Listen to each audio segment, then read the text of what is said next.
Tarefas que parecem corriqueiras podem, na verdade, ter uma importante significância espiritual. Aqui está Nancy DeMoss Wolgemuth. Tenha uma visão para o seu trabalho em sua casa. E lembre-se, enquanto você está limpando, passando roupa, fazendo coisas para tornar a sua casa atraente, lembre-se de que você está pintando um quadro para os seus filhos, um quadro divino. Este é o Aviva Nossos Corações, com Nancy DeMoss Wolgemuth, na voz de Renata Santos. Eu imagino que neste exato momento você tem uma longa lista de afazeres. Bem, a forma como você aborda suas tarefas pode ter uma importância espiritual duradoura. Ao final do episódio de hoje, vamos ouvir o testemunho de algumas mulheres que se lembram de ter visto suas mães enfrentando tarefas difíceis. Esses testemunhos te darão uma perspectiva diferente sobre o quanto seu trabalho está sendo notado hoje. Mas antes, Nancy continua em uma série chamada A Mulher Contracultural. Temos analisado verso a verso, até mesmo palavra por palavra, para o que penso ser um dos mais importantes trechos em toda a palavra de Deus no que se refere ao nosso papel como mulheres. Provérbios 31, e eu a encorajei, se você ainda não começou, não é tarde demais, a se comprometer ao longo de 31 dias a ler Provérbios capítulo 31. Ele tem 31 versículos. Leia todos os dias ao longo de 31 dias e peça a Deus para ensiná-la e mostrar-lhe o que significa ter o seu coração como mulher. Vimos que esta é uma mulher que reverencia supremamente a Deus. Ela ama o Senhor e, como resultado, ela ama sua família. Devido ao seu amor por Deus e seu amor por sua família, há uma manifestação prática desse amor em sua casa. Estamos analisando algumas dessas manifestações práticas. Apesar de estarmos lendo sobre as tarefas específicas e detalhadas que ela realiza, não quero que você fique presa às tarefas. Não perca a visão geral. Por que ela faz o que faz? Qual é o propósito? O objetivo de sua vida é glorificar a Deus, a quem ela reverencia e teme, e agradá-lo. Ela está disposta a se envolver nas tarefas cotidianas da vida como dona de casa, cumprindo o chamado elevado e santo que é, e servir sua família de maneiras que talvez você pode não entender como sendo espirituais. Nós analisamos ao longo dos últimos dias o verso 13, onde fala sobre como ela busca lã e linho, e fia, costura e tece, faz todas essas coisas com as mãos para fazer roupas para sua família. Isso pode não parecer uma vocação muito espiritual, mas é espiritual. É sagrado, é um ato de adoração, é um ato consagrado ao Senhor, se for feito com devoção a Deus e à sua família. Hoje chegamos aos próximos 2 versos, versículos 14 e 15, que, dependendo de suas preferências e natureza, podem te deixar um pouco aflita. Mas eu prometo que farão sua família feliz. Versículos 14 e 15 diz assim: como os navios mercantes, ela traz de longe suas provisões. Explicaremos isso bem breve. No versículo 15 diz: antes de clarear o dia, ela se levanta, prepara comida para todos os de casa e dá tarefas às suas servas. Tenho certeza que seu marido e seus filhos ficarão muito felizes se você levar esses versículos a sério. Tenho uma amiga que costumava dizer, quando seus filhos estavam de mau humor, o seguinte: antes de lidar com eles, apenas os alimente, dê algo para eles comerem e imediatamente você vai perceber a diferença. Era incrível ver isso na prática. A mulher de Provérbios 31 se preocupa de maneira prática em garantir que sua família esteja alimentada e bem alimentada. Eles recebem refeições equilibradas e nutritivas. Naquela época não havia refrigeração, então ela provavelmente tinha que fazer compras todos os dias para os ingredientes necessários para as refeições diárias. Ela estava disposta. Vemos uma mulher com um coração disposto a se sacrificar e fazer um esforço extra para satisfazer adequadamente as necessidades físicas de sua família. Ela é como esses navios mercantes. E isso não significa que ela parece com um navio, apenas significa que, como os navios mercantes, ela sai. Os navios mercantes naquela época saíam e às vezes iam para terras distantes para encontrar coisas que você não podia encontrar em casa. Eles encontravam esses tesouros exóticos ou raros e os traziam de volta para o benefício das pessoas que os haviam enviado. É nada mais, nada menos que uma imagem da mulher fazendo compras. Ela está interessada na saúde e bem-estar da família. Como resultado, ela está disposta, se necessário, a pesquisar diferentes lojas no bairro ou na área para encontrar alimentos de qualidade que tenham valor. Claro, ela está tentando economizar para sua família. Isso pode significar que ela vai ao supermercado, depois faz uma parada no atacadão para comprar alguns itens a granel mais baratos. E ainda pode passar na feira para encontrar frutas frescas e legumes que ela não conseguiu encontrar no supermercado. Mas ela volta para casa com seu carrinho cheio de sacolas e compras. Sua família fica feliz quando ela faz isso? Depois das compras, ela vai se envolver na preparação dos alimentos. É isso que vemos no verso 15. Ela também se levanta enquanto ainda está escuro, antes de amanhecer, e providencia comida para sua casa e uma porção para suas servas. Esta parte do trecho pode parecer um pouco intromissiva, mas não há dúvida de que essa mulher madruga. Ela tinha que ser madrugadeira, né?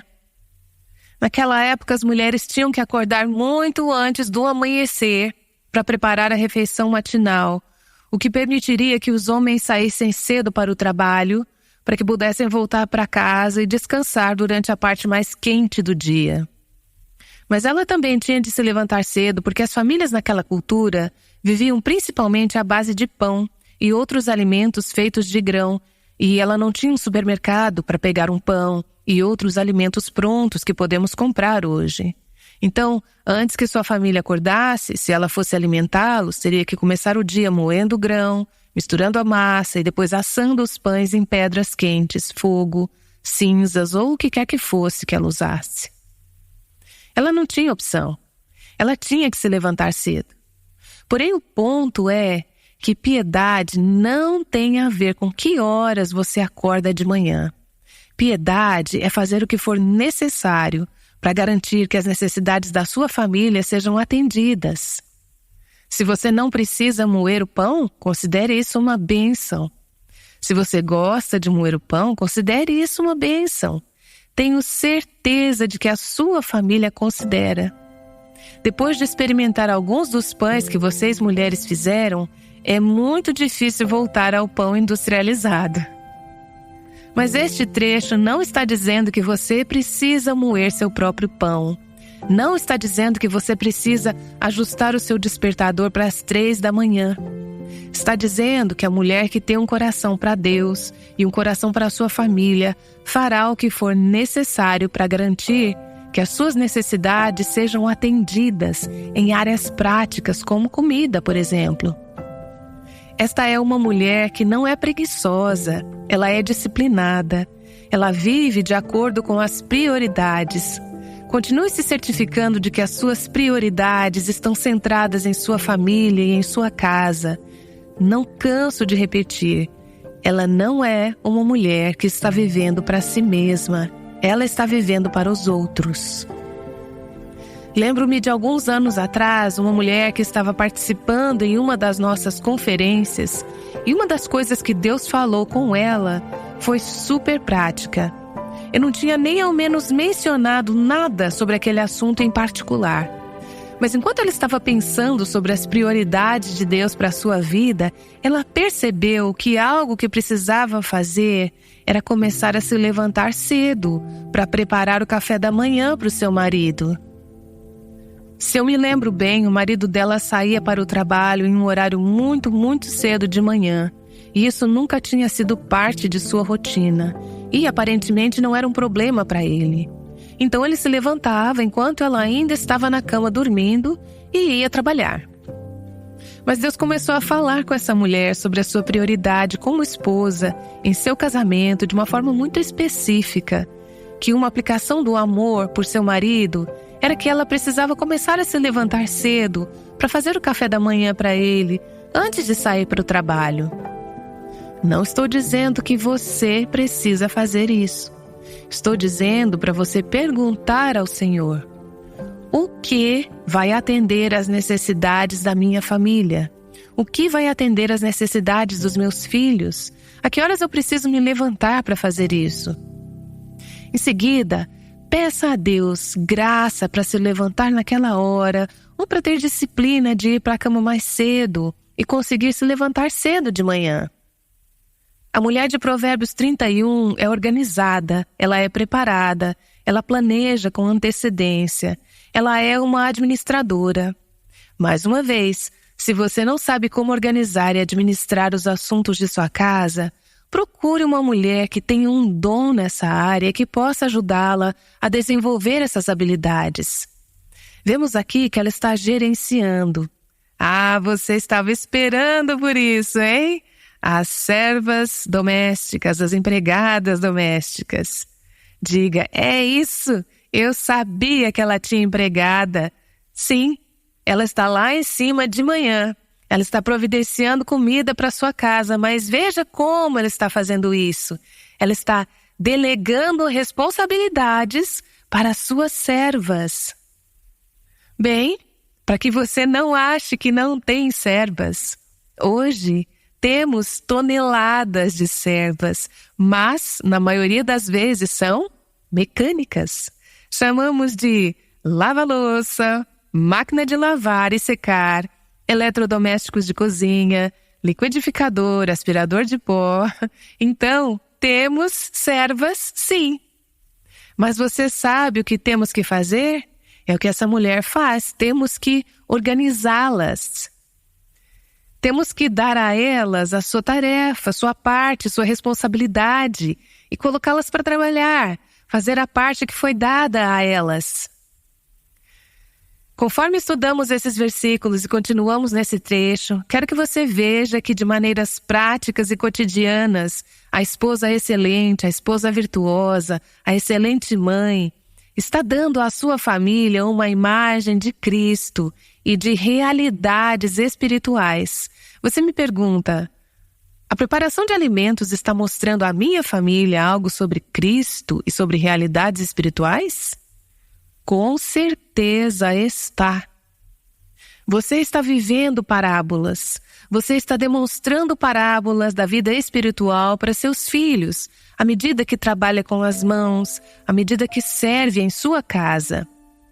Quando você prepara comida para sua família, está demonstrando a eles que Deus é um provedor fiel.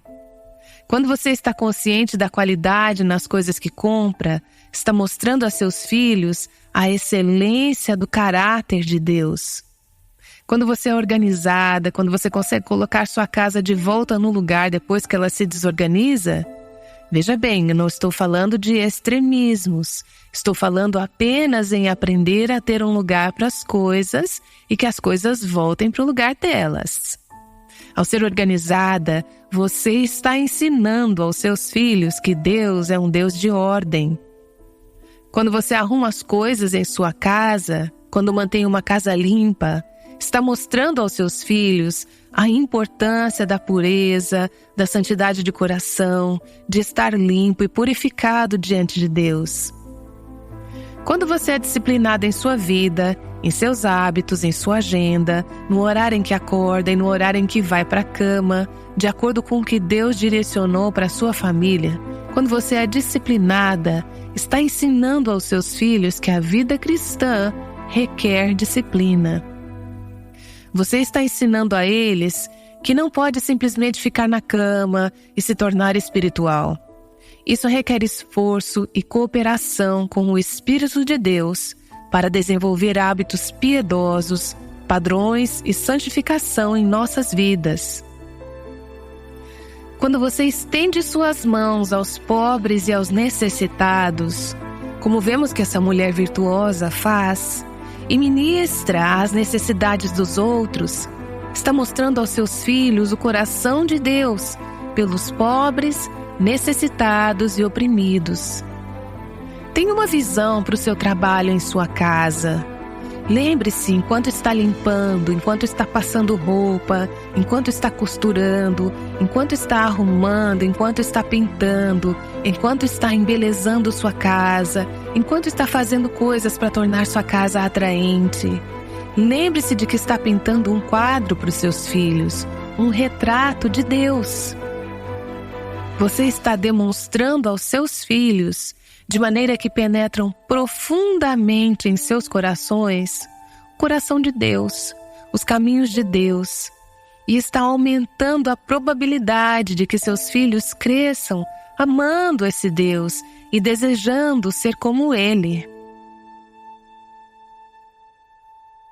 O seu trabalho realmente importa.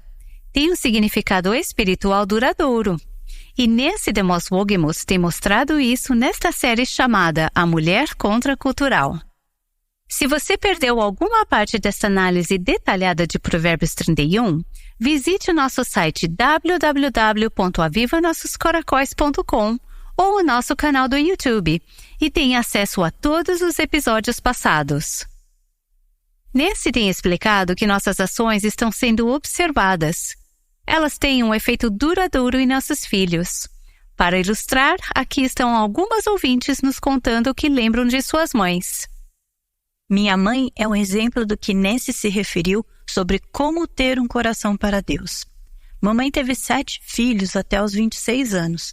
Ela fazia cada um de nós se sentir especial, mimados, não que não tivéssemos tarefa. Ela nos ensinou a trabalhar com as mãos. Nós trabalhávamos e muito. Mas precisamos apreciar cada momento que Deus nos dá. Quero encorajar as mulheres de hoje a perceberem os dons que vocês dão com amor. Os dons que vocês dão incondicionalmente retornarão em 10 vezes e vocês refletirão Cristo. Minha mãe, para mim, é uma imagem de quem Cristo é. Muito bom. Debbie? Como Nancy estava falando no verso 15, onde diz: ela também se levanta enquanto ainda está escuro. Ela falou sobre a prioridade de colocar Jesus em primeiro lugar. Meus pais não se converteram até eu estar no ensino médio, mas por causa disso, minha mãe era muito ensinável. À medida que eu crescia, a coisa que mais me lembro é minha mãe sentada à mesa do café da manhã, com a Bíblia aberta e sua lista de oração. Mesmo quando eu estava na faculdade, eu descia de manhã cedo, às 6, e tinha noites que eu sabia que ela tinha ficado acordada a noite toda, porque ela tinha passado a noite cuidando dos bebês. No entanto, quando eu saía às 6 da manhã, sabia que encontraria minha mãe com o Senhor à mesa. Ela me ensinou prioridades em minha vida. Por causa disso, fiz como prioridade estar com Jesus. A primeira coisa antes de qualquer outra coisa. Minha mãe também me ensinou uma segunda coisa. Meu marido é a pessoa mais importante nessa terra. Ela se sacrificava por meu pai. Ela servia meu pai e era parceira dele. Ele era farmacêutico. Ela ia até a farmácia e ficava lá para ajudá-lo. Ela trabalhava ao lado dele quando ele precisava dela. Quando não precisava, ela voltava para casa para estar conosco. Isso é ótimo. Quando minha irmã e eu nascemos, minha mãe fez a escolha de deixar a sua carreira e ficar em casa conosco para nos criar. Ela é a única com formação superior em nossa família. E, no entanto, ela ficou em casa e me deu esse exemplo da escolha de deixar sua carreira para ficar em casa. Eu realmente acredito que se não fosse o exemplo de minha mãe, eu não seria uma dona de casa que ama cuidar da família. Não só isso, mas quando meu marido e eu estávamos no ministério, Deus nos chamou para ir para a África. Depois de estar lá por menos de um ano, tirei um tempo para refletir. Ao fazer isso, eu pude ver que minha mãe me havia criado, ensinando-nos a trabalhar com as mãos em casa. Me equipou para ser uma missionária bem-sucedida, mesmo quando eu nunca tive a intenção de ser missionária. A vida no leste da África, nos anos 80, era muito parecida com a vida na América nos anos 50. Tudo era feito do zero. Havia muito poucos eletrodomésticos que tornavam a vida conveniente. Mesmo quando voltamos aos Estados Unidos, meus filhos continuaram querendo que eu fizesse maionese e biscoitos caseiros. Eu disse a eles que poderíamos comprar essas coisas na loja e que não precisávamos mais fazê-las do zero. Mas foi realmente minha mãe que me preparou para o sucesso na vida e para poder viver a vida para a qual Deus nos chamou. Eu presto essa homenagem a ela. Isso faz você sentir que somos realmente mimadas? É incrível ouvir isso. A maioria de nós, sendo jovens dos dias de hoje, não conseguiria suportar essas circunstâncias hoje. Não tivemos que desenvolver esse tipo de caráter. Eu digo a você, todos esses versículos me lembram minha mãe, mas especialmente o verso 12, onde diz: ela lhe faz o bem e não o mal todos os dias da sua vida. Minha mãe certamente era isso para o papai. Ela pegava o seu carrinho e o visitava todos os dias no asilo. Quando eu era pequena, meu pai estava mais interessado em caçar tatus e pescar. Ela ficou ao lado dele e permitiu que ele fosse quem ele queria ser, apenas pacientemente esperando. Quando ele tinha 65 anos, meu pai caiu do topo do celeiro, 12 metros de altura. Quando consegui falar com ele, eu disse: papai, certamente você clamou ao Senhor quando caiu esses 12 metros. Ele disse: por que eu faria isso? Ele ainda não era temente ao Senhor. Ele esperou muito tempo. Porém, 1 ano depois de seu acidente, minha mãe foi submetida a uma cirurgia. Ele estava tão preocupado que iria perdê-la. Foi aí que ele orou e aceitou Cristo como seu Salvador. Eu não estava lá na época da cirurgia, mas minhas 2 irmãs estavam. Quando receberam a boa notícia de que estava tudo bem, disseram: vamos comer, papai. Ele disse: não precisamos ir à capela primeiro e agradecer a Deus? Eu me pergunto, enquanto ouvimos essas homenagens emocionantes, tenho realmente ficado emocionada ouvindo algumas de vocês compartilhando sobre o modelo e o exemplo que tiveram em suas mães. Me pergunto se precisamos talvez tomar algumas medidas proativas em resposta ao que acabamos de ouvir. Uma dessas coisas é: você já parou para agradecer a Deus pela mãe que Ele lhe deu? Para agradecê-lo pelas maneiras específicas como ela foi uma boa mãe? Pelas qualidades que ela ilustra, mesmo que ela não tenha sido como Provérbios 31 diz? Ela pode nem mesmo ter sido cristã, mas nós nos concentramos nos traços positivos, nós expressamos gratidão. Tenho descoberto em minha própria vida que, embora meus pais tenham tido suas falhas e fracassos, e eles seriam os primeiros a lhe dizer isso, quanto mais eu expresso gratidão ao Senhor e aos meus pais por essas qualidades, mais livre em meu coração eu me torno sobre as áreas difíceis, sobre as áreas que eram fraquezas em vez de forças. Pelo que você pode agradecê-lo?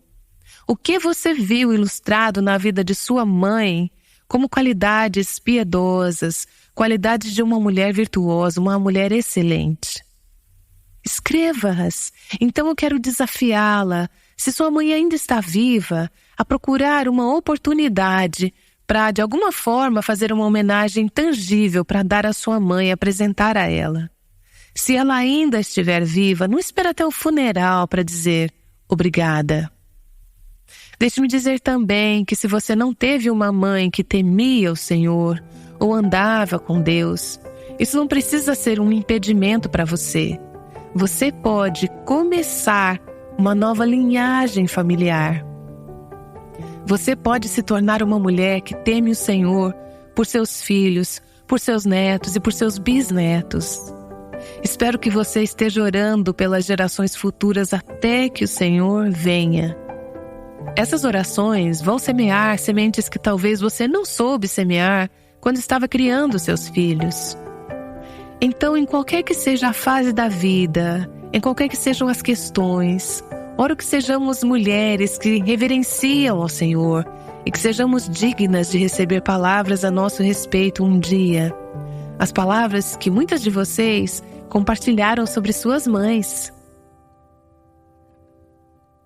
A maneira como seus filhos se lembrarão de você depende de como você vive sua vida hoje. Nancy DeMoss Wogemuth tem nos lembrado disso, e ela estará de volta em breve para orar. Nancy também acabou de incentivá-la a agradecer sua mãe de forma tangível pelas coisas que ela fez por você. Aproveite esse momento e ofereça um tributo à sua mãe, expressando sua gratidão por todo o trabalho e sacrifício dedicado a você e a sua família. Se isso não for possível, agradeça a uma mãe espiritual que tenha ensinado lições importantes e práticas na sua vida. Jesus está preparando uma casa eterna para nós. Essa verdade afetará suas ações hoje como mãe. Descubra por quê no nosso próximo episódio. Agora, para nos ajudar a refletir sobre as homenagens que acabamos de ouvir e para nos guiar em oração, aqui está Nancy. Pai, obrigada pelo Espírito doce e pelo exemplo doce que vimos nessas mulheres que obedeceram à Tua palavra e que honraram suas mães. Senhor, eu oro para que, onde quer que estejamos em nosso desenvolvimento como mulheres que temem ao Senhor, que confessemos a Ti nossas próprias falhas. Oro para que recorramos a Ti em busca de graça, nos humilhando, reconhecendo nossa necessidade. E depois, demos o próximo passo pela Tua graça, para nos tornarmos mulheres dignas de elogio e de honra. Eu oro em nome de Jesus. Amém. O Aviva Nossos Corações é o ministério em língua portuguesa do Revival Hearts com Nancy DeMoss Wogemuth, chamando as mulheres à liberdade, à plenitude e à abundância em Cristo.